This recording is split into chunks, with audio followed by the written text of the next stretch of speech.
pH scale है and pH of water. Actually आपको पता है कि जो वाटर है ये बहुत ज़्यादा वीक जो है सॉल्यूशन है और ये बहुत इसमें कम आइंस प्रेजेंट होते हैं। बट अगर आप इसमें 1 या 2 ड्रॉप्स जो है किसी भी एसिड बेस या सॉल्ट के मिक्स कर दें तो ये गुड जो है इलेक्ट्रोलाइट बन जाता है। अदरवाइज़ अगर वाटर के 20,000 मॉलिक्यूल्स हैं तो उनमें से कोई एक मॉलिक्यूल जो है वो आयोनाइज होता है अगर उसमें कोई आपने इलेक्ट्रोलाइट मिक्स नहीं किया। इट मीन्स के वाटर जो है एक वीक इलेक्ट्रोलाइट है। और अगर इसके 20,000 में से 1 मॉलिक्यूल आयोनाइज होता है तो आप उसकी आयोनाइजेशन कैसे शो करेंगे? उसकी आयोनाइजेशन को ऐसे शो कर सकते हैं H2O, this is 1 water molecule and when it ionized it form its ion, hydrogen ion and hydroxide ion. Because in this equation we are not using any type of electrolyte in it, so this ionization is called self ionization or auto ionization of water. Unit 10 में हमने equations को जो है उनका जो है equilibrium constant find out किया था। तो ये जो अगर केमिकल इक्वेशन है इसका भी हम जो है इक्विलिब्रियम कांस्टेंट जो है वो फाइंड आउट कर सकते हैं। कैसे करेंगे पूरा मैं एक्सप्लेन नहीं कर रही हूँ, बल्कि बस सिर्फ उसकी जो है इक्वेशन जो है वो ड्रॉ कर लेते हैं हम। ये equilibrium constant of this equation, product of product divided by product of reactant is H2O, this is the value of Kc। अब अगर एक वाटर का मॉलिक्यूल आयनाइज होता है तो उससे 1 हाइड्रोजन आयन और 1 हाइड्रोक्साइड आयन जो है वो प्रोड्यूस हो रहा है। इट मीन्स कि we can write this equation like this, Kc is equal to hydrogen ion plus OH ion and this water, इस वाटर को हम यहाँ पर इस तरह से H2O, इधर ये डिवाइड हो रहा है और यहाँ आकर मल्टीप्लाई करेगा and we can write it Kc। अब ये जो पूरा एक कांस्टेंट है इसको हम चेंज कर सकते हैं because we are applying this equation on water. तो हम इस पूरे Kc और H2O को जो है इनके प्रोडक्ट को एक और constant that is constant for ionization of water में कन्वर्ट कर सकते हैं। So we can write Kw is equal to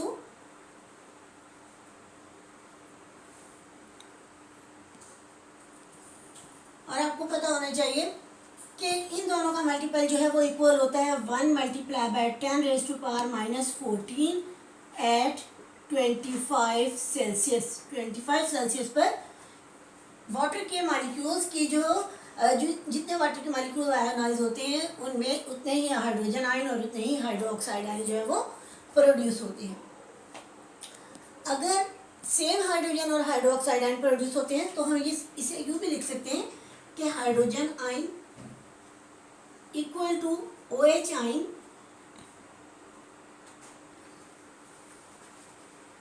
और यहाँ अगर हम हाइड्रोजन या हाइड्रोक्साइड आयन में से इनकी वैल्यू किसी की पुट करते हैं तो ये इक्वेशन ऐसे बन जाएगी, hydrogen ion plus hydrogen ion that is equal to 1 multiply by 10 raise to power -14 और इन दोनों का multiple that would be equal to, जब एक तरफ इक्वल का साइन लगाते हैं दो तरफ नहीं लगाते,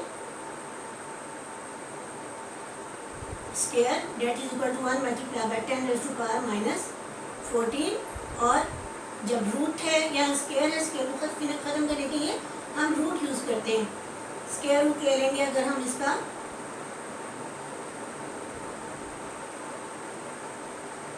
इस पर भी रूट लेना पड़ेगा 1 multiply by 10 raise to power -14 और इस पर भी रूट लेना पड़ेगा। Then this equation can be written as hydrogen ion equal to 1 multiply by 10 raise to power -7 और ये देख रहे हैं आप कि ये 1 multiply by 10 raise to power -7 जो है बहुत ही स्मॉल वैल्यू है।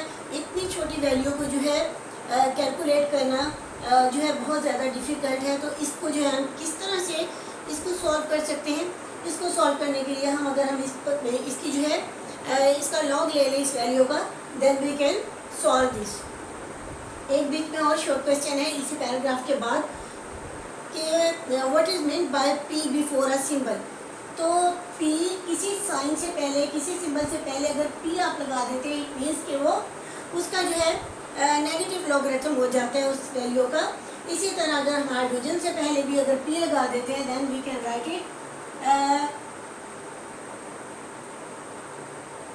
इट मीन्स के जो है हाइड्रोजन आयन उसकी हम जो है नेगेटिव लॉग ले रहे हैं। इट मीन्स जब हम उसका नेगेटिव लॉग लेंगे उसे हम लिखेंगे pH is equal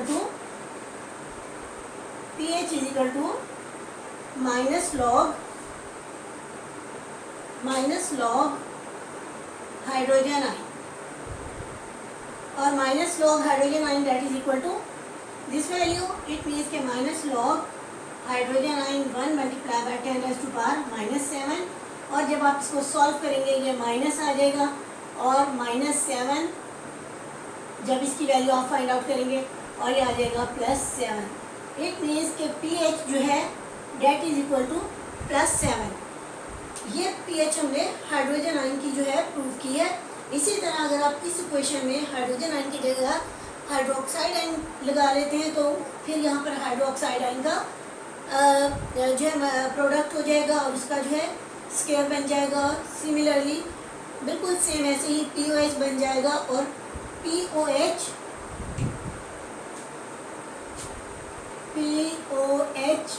will also be equal to 7, and pH और POH अगर ये वैल्यू देख रहे हैं ना आपके pH एंड POH दोनों को अगर हम pH और प्लस POH इन दोनों को ऐड कर लें तो 7 + 7 that is equal to 14। It means के pH और POH की जो कलेक्टिवली वैल्यू है दैट इज 14 है। अब ये कि pH स्केल क्या है, what is pH scale? pH scale actually एक स्केल है, एक मेजर करने का जो है एक स्केल है जिससे आप फाइंड आउट कर सकते हैं कि किसी सोल्यूशन की जो है कोई सोल्यूशन जो है वो एसिडिक है या बेसिक है।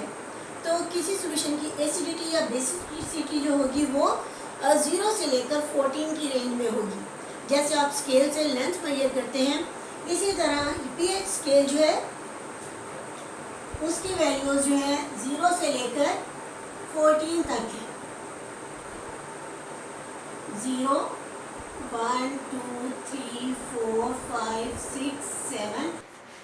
This chart is for pH, and as you know pH and the sum of pH and POH is equal to 14। तो ये pH के लिए अगर हम POH के लिए इसको रिप्रेजेंट करें तो फिर हम इसको इसका उल्ट जो है बना सकते हैं POH। अब वो सोल्यूशन जिसकी pH 0 है उसकी POH 14 होगी। ऐसा सोल्यूशन जिसकी pH 1 है उसका POH 13 होगी। 13 + 1 14। सिमिलरली ऐसा सोल्यूशन जिसकी pH 5 है उसका जो है POH इट विल बी 9। इन दोनों का सम जो है इक्वल टू 14। इसी तरह जो सोल्यूशन जिसकी pH 7 है उसकी POH भी 7 होगी। 7 + 7 + 14। इसी तरह ये जो है इन्वर्स यहाँ तक चली जाएगी। ऐसा सोल्यूशन जिसकी pH 14 है उसकी POH 0 होगी। ये pH स्केल जो है इस तरह से जो है pH स्केल की हमें एक पट्टी सी इस तरह से मिलती है जो pH पेपर के साथ प्रेजेंट होती है।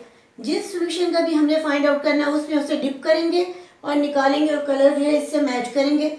जो कलर मैच हो रहा होगा उस सोल्यूशन की pH जो है वही होगी। अगर वो 2 से मैच कर रहा है तो उसकी pH 2 होगी, और अगर वो 11 से मैच कर रहा है तो उसकी pH 11 होगी। इसके बाद जो है नेक्स्ट टॉपिक जो हमारा है बेटा डेट इज ऑफ इंडिकेटर। अच्छा, एक और बात पहले मैं थोड़ा सा इसको बता दूं आपको कि 7 पर जो है जो सोल्यूशन है that is neutral, N for neutral, और less than 7 acidic, greater than 7 till 14 base, अब एसिड और बेस की जो स्ट्रेंथ है उसको हम उसके इन्वर्स नाम से बोलते हैं। एसिड की जो स्ट्रेंथ होगी उसे हम शो करते हैं उसकी बेसिसिटी से। बेसिसिटी फॉर एग्जांपल अगर कोई एसिड जो है जैसे H2SO4 है, H2SO4 इसमें 2 हाइड्रोजन है, इट मीन्स इसकी बेसिसिटी 2 है। इसी तरह अगर बेस है तो उसके स्ट्रेंथ को जब हम शो करते हैं बताते हैं तो वो हम उसको कहते हैं ये इसकी एसिडिटी है।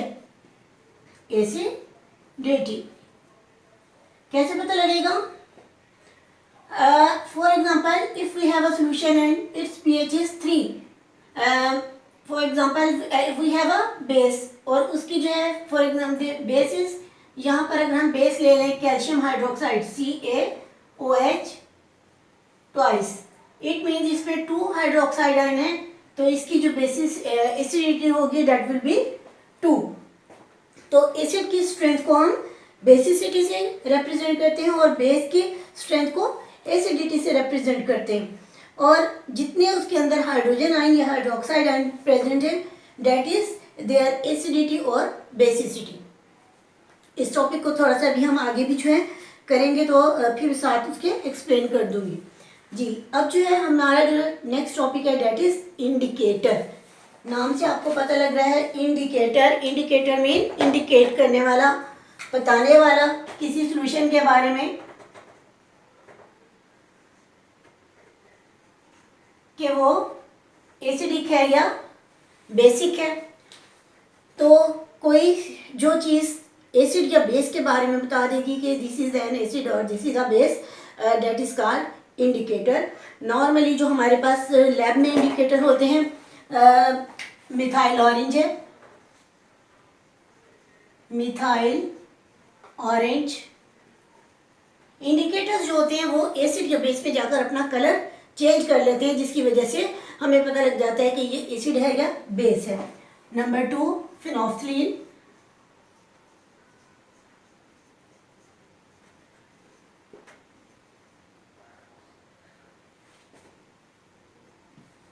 फिनोल्फ्थलीन number 3, phenolphthalein number 3 litmus. Litmus methyl orange जो है वो जो है 0 से 14 में अगर हम करें तो 0 से लेकर 4 तक कलरलेस है और अबव 4 5 till 14 जो है वो येलो। इसमें रेड है, सॉरी ये रेड है बेटा। मिथाइल ऑरेंज वैसे वो ऑरेंज कलर का पाउडर होता है, उसको जब आप डिसॉल्व कर लेते हैं वाटर में ऑरेंज कलर का एक सोल्यूशन बन जाएगा। और जब आप उसे किसी ऐसे सोल्यूशन में डिप करेंगे, डाल देंगे जो कि एक एसिड का है तो उसका कलर जो है 0 से 4 तक जो है अगर उस एसिड की जो है pH 0 से 4 के दरमियान में फॉल करेगा then its colour will be red और अबव 4 यानी 5 till 14 वो येलो कलर शो करेगा।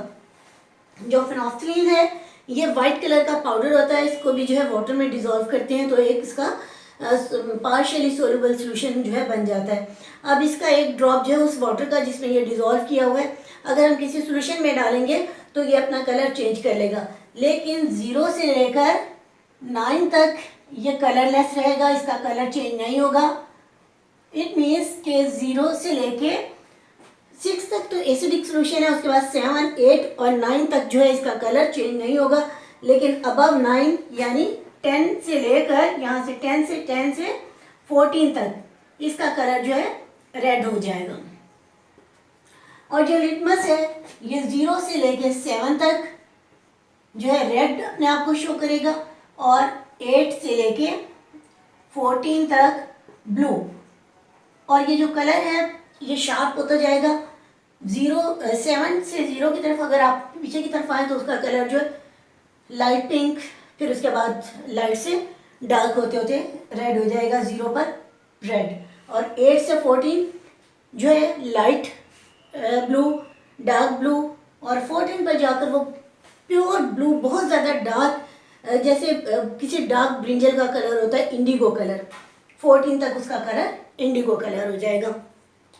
These are indicators which are used in the laboratory. इसके अलावा एक यूनिवर्सल इंडिकेटर है, that is called universal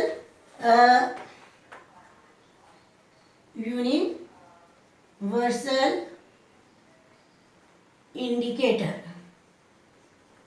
जो यूनिवर्सल इंडिकेटर है ये एक पेज की तरह से है, या रिबन की तरह से रोल बना हुआ होता है। हमारे पास लाइट येलो कलर का पेज होता है और इसको जो है हम सोल्यूशन में यूज़ करते हैं, यानी एसिड और बेस के सॉल्यूशंस में उसे डिप करते हैं और डिप करके उन्हें निकालते हैं तो उसका कलर जो है वो चेंज हो जाता है। जो उसका कलर होगा उसे आप इस पट्टी से, इस जो है रिबन से जो कि कलर है उससे मैच करेंगे, और वो अगर 7 से मैच कर रहा है ये वाला कलर होगा तो इट मीन्स वो न्यूट्रल होगा। इधर मैच कर रहा है तो 11 है, अगर यहाँ 2 से मैच कर रहा है तो इट मीन्स कि वो जो है कोई एसिड है। तो यूनिवर्सल इंडिकेटर जो है पेज लाइक रिबन की तरह से फोल्ड हुआ हुआ मिलता है हमें, उसके साथ ये स्केल भी मिल रहा होता है। ये कलर की पट्टी भी 0 से 14 तक प्रेजेंट होती है, जिसे हम कलर के साथ मैच करके फाइंड आउट कर लेते हैं कि दिस सॉल्यूशन इज एसिडिक और this is base.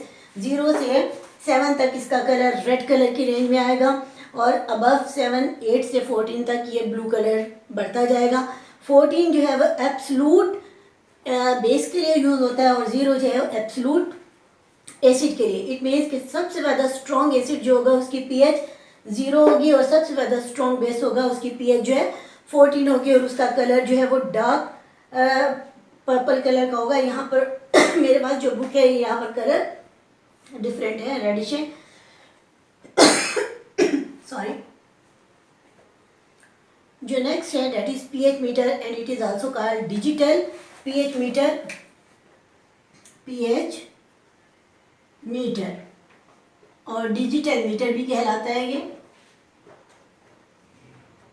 Digital meter means कि ये जो है अभी तक ये जो मीटर हमने पढ़ा वो 0, 1, 2, 0 से 1 तक के दरमियान में नहीं रेंज को शो करता, 4 से 5 के दरमियान की रेंज को शो नहीं करता। आपको पता है कि हर 2 डिजिट के दरमियान में पॉइंट वाले जो है डिजिट 10 आते हैं। तो उसको उसके प्रॉब्लम को सॉल्व करने के लिए पीएच मीटर और डिजिटल मीटर जो है वो यूज़ होता है। इसका जो है ये इस तरह से जो है एक डायल है और यहाँ पर जो है नॉब्स लगे हुए हैं और ये लिक्विड और साथ एक जो है रॉड है metallic, this is called electrode. इस इलेक्ट्रोड को डिप कर देते हैं उस सॉल्यूशन में जिसकी हमें पीएच फाइंड आउट करनी होती है और जो नीडल है वो आकर रुक जाती है 7.5 पे भी रुक सकती है, 7.2 पे भी रुक सकती है। 8 और 9 के दरम्यान में जितने पॉइंट्स हैं 8.5, 8.1, 8.2, 8.3 से लेकर टिल 8.9 और फिर उसके बाद 9 पे चली जाएगी। तो यानी पॉइंट्स में भी जो है ये डिजिटल मीटर बता सकता है हमें कि किसी सॉल्यूशन की जो पीएच है वो 2 डिजिट्स के दरमियान में भी कहाँ फॉल कर रही है। Thank you students. लेसन को अच्छी तरह से आपने रीड करना है, एटलीस्ट 3 टाइम इसको जो है आपने सुनना है और उसके बाद जो अपनी बुक से इसे रीड करना है। उम्मीद करती हूँ कि आपको समझ आ रहा होगा। बेटा अगर ये समझ आ रहा है आप लोगों को तो आप इन्हें लाइक करें, शेयर करें, अपने फ्रेंड्स वगैरह को भी कहें ताकि इस मुश्किल के दौर में जो है उन लोगों को भी उनका भी थोड़ा सा काम हो जाए और आपका भी हो जाए। Thank you. अल्लाह हाफिज़।